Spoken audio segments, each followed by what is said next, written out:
Not Quite Narwhal by Jessie Sima.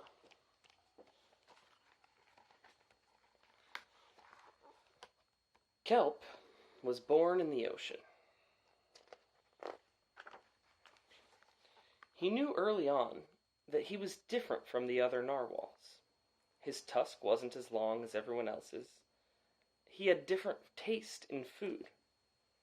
And he wasn't a very good swimmer. But his friends didn't seem to mind, so Kelp decided he wouldn't either.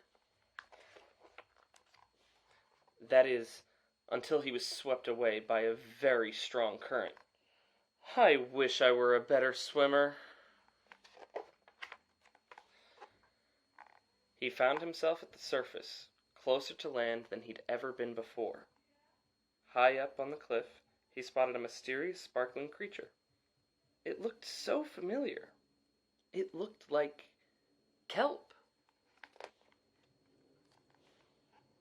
Kelp swam toward the land as fast as he could, which wasn't very fast at all, hoping that he could catch up with the creature that looked just like him.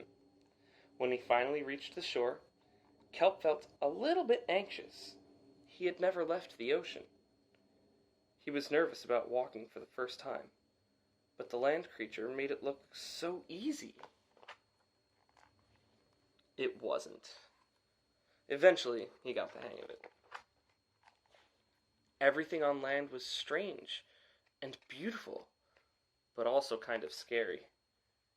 He began to think he might never find the creature that looked just like him. But as he stumbled out of the forest, land narwhals! Actually, we're unicorns, and by the looks of it, so are you. Kelp had never heard of unicorns before. They taught him all sorts of new things about his tusk. We call them horns. Wow! They introduced him to unicorn delicacies, and they showed him how to gallop. There was no doubt that Kelp was, in fact, a unicorn. He was having so much fun that he didn't want to leave.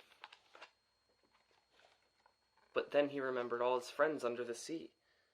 Kelp missed them terribly, so he said goodbye to all the unicorns and returned to the ocean. Come back soon, they said. Kelp swam toward home as fast as he could, which wasn't very fast at all, hoping that the narwhals would still like him now that he was a unicorn. When he finally arrived, Kelp had butterflies in his stomach. Welcome home, they said.